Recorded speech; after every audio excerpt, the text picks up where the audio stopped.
Udah selesaikan secara kekeluargaan, nggak usah teriak-teriak. Kasihan, kasihan sekali lagi, kasihan mental anak nanti.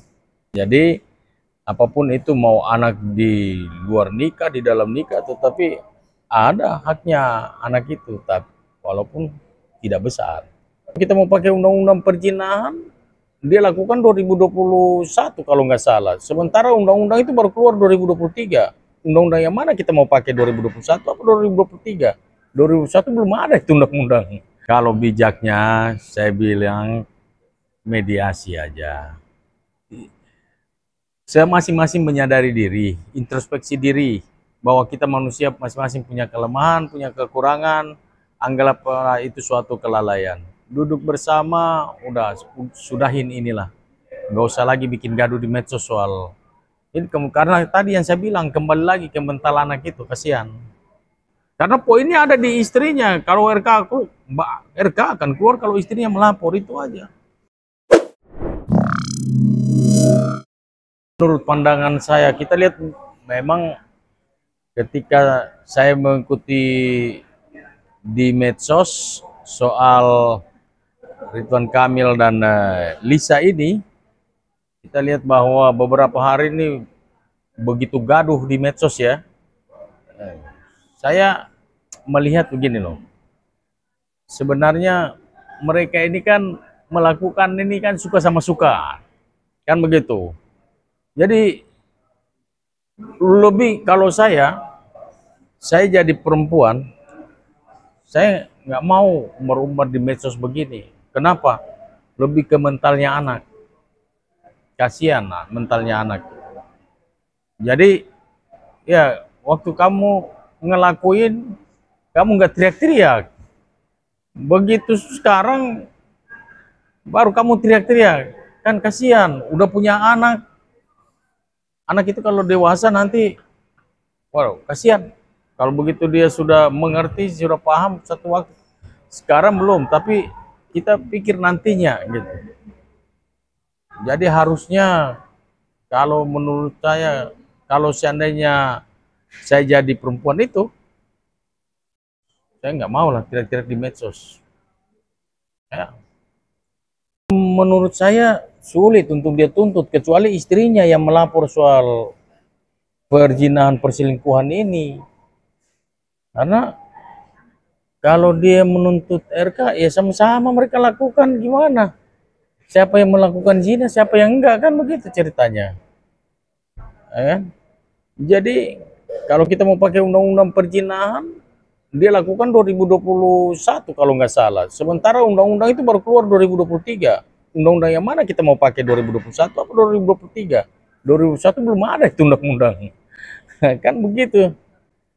Jadi masih masih aman di dalam segi hukum, misalnya kalau misalnya ada laporan dari Kementerian seperti apa? Iya, jadi paling paling dia tuntut secara perdata aja mengenai hak daripada anak itu.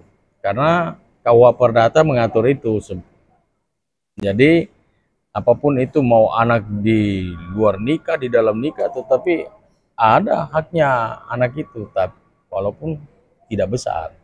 Kalau saya menanggapi mungkin lebih kepada eh, finansial ya. Bagaimana dia merasa bahwa dia seorang wanita membesarkan anak ini, sementara ini anak bersama. Kok kayaknya nggak adil. Disitulah dia mencari keadilannya di situ. Nah, kita ini sama-sama punya tanggungan nih.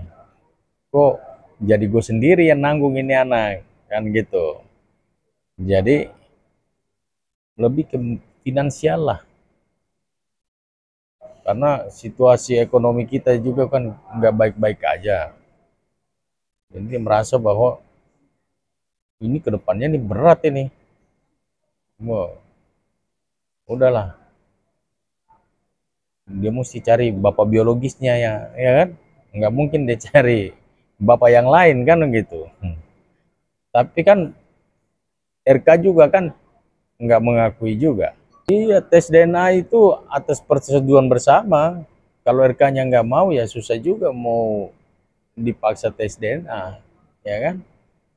Nah, tapi kalau RK kita lihat di medsos kan tidak mengakui. Nah, kalau dia nggak mengakui, kalau dia mau perbaiki nama baiknya dia, ya tes DNA. Nggak mau ya kan, supaya membuktikan bahwa betul itu bukan anak dia. Pasti nggak mungkin, itu udah paket itu. Begitu dia lapor, dua-duanya memang udah paket tuh. Kan yang pada saat dia lapor soal pidana asusila, terus yang melakukan asusila siapa? Emang si Lisa doang? Laporkan kan dua-duanya pastilah. Kayak saya pernah tangani satu perkara juga di Bekasi begitu. Anak-anaknya laporkan perempuan aja, bapaknya juga ditarik di polsek. Karena bapaknya jadi tersangka, akhirnya dua-duanya dicabut. Iya, jadi nggak bisa. Jadi memang harus sudah pasti keduanya terbawa ya Bang. Kalau memang si Ibu Cinta ini melaporkan Betul. tindakan Lisa ini. Iya, betul. Tapi kalau kita ibarat puas malakama Si ya. malakama, ya. Nggak makan bapak mati, nggak dimakan mama mati juga. Jadi bapak mama mati dua-duanya. Oke, kalau gitu yang bijaknya seperti apa ya untuk mengakhiri huru hara ini gitu loh. Kalau bijaknya, saya bilang mediasi aja. Saya masing-masing menyadari diri, introspeksi diri, bahwa kita manusia masing-masing punya kelemahan, punya kekurangan, anggaplah itu suatu kelalaian. Duduk bersama, udah sudahin inilah. Nggak usah lagi bikin gaduh di medsos soal ini, karena tadi yang saya bilang, kembali lagi ke mental anak itu, kasihan. Salah satunya bisa begitu juga. Bisa aja ada lawan politik, kita duga ya. Bukan kita menurut, tapi kita menduga. Bisa aja ada lawan politik di baliknya deh, untuk mempersiapkan RK berikutnya kan. Jadi dugaannya ada unsur politik di dalamnya juga bisa. Jadi segala sesuatu bisa terjadi. Ya, politik ini kan memang, politik itu dibilang begini loh. Politik itu kita diberikan ruang untuk berbohong, untuk mencuri uang rakyat, tetapi Anda tetap dihargai orang. Nah, jadi apapun bisa terjadi di dalam politik. Dia bisa mengorbankan apa saja. Ya salah satunya mungkin ini saya, karena kita lihat bahwa Ridwan Kamil baru mengalami tekanan, mungkin dia sedang depresi karena rumahnya digeledah segala macam, timbul lagi kasus yang ini lagi. Ya, nah, makanya sebagai kaum Adam itu harus berhati-hati.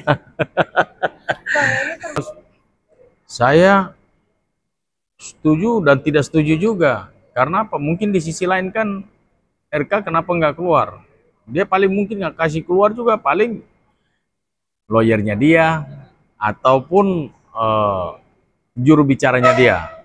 Karena apa? Dia pastikan menjaga image-nya dia sebagai seorang politisi, dan dia masih punya karir yang jauh ke depan di dalam politik ya. Makanya sampai hari ini pasti ada penasihat-penasihat dia yang menahan untuk dia udah nggak usah ditanggapin, pakai ilmu Pak Jokowi aja. Kamu teriak sampai mulut berbuih, ya udahlah, berdiam diri aja, nggak usah ditanggapi, nggak usah di. Yang penting sudah keluar satu kali, udah tanggapi bahwa bukan anak dia. Nah, karena poinnya ada di istrinya. Kalau RK akan keluar kalau istrinya melapor, itu aja. Pastilah suaminya gimana. Ibu Cinta kan cinta sama RK. Jadi pasti nggak mungkin lah Ibu Cinta mau celakain suaminya sendiri. Nah makanya itu kan ada lawyer to lawyer lah. Duduk bicara baik-baik. Menurut saya harus direspon juga. Jadi lawyernya Pak Ridwan, walaupun dia nggak keluar ya, lawyernya atau juru bicaranya atau semacamnya lah, ya, datang ketemu dengan lawyernya si Lisa, Udah selesaikan secara kekeluargaan, nggak usah teriak-teriak. Kasihan, kasihan sekali lagi, kasihan mental anak nanti. Makanya apa namanya, kalau soal itu mungkin Ibu Sinta nggak, ya mungkin istrinya nggak mau, istrinya Erka nggak mau rame-rame, ya kan, karena nama baik suami juga kan. Tapi mau gimana, nasi sudah jadi bubur, jadi udah terlanjur gitu ya, diperbaiki sendiri lagi aja ya kan. Masing-masing menyadari, terus duduk bersama supaya nggak usah gaduh lagi, nggak usah jadi bola panas tadi itu, bola liar, ini digoreng sana, goreng sini. Jadi kita harusnya fokus di ekonomi Indonesia, akhirnya fokus ke percintaannya RK sama ini, Lisa jadinya. Kalau saya lihat ketemu, saya beberapa kali ketemu RK, waktu dengan Bang Hercules di Grand Hyatt, ada beberapa kali ketemu di Bandung. Saya lihat bahwa sekelas RK melakukan hal itu kayaknya bagi pandangan mata saya itu hal yang sulit dipercaya. Tetapi semua hal bisa terjadi. Kita nggak tahu juga kan, manusia kan punya keilhafan juga.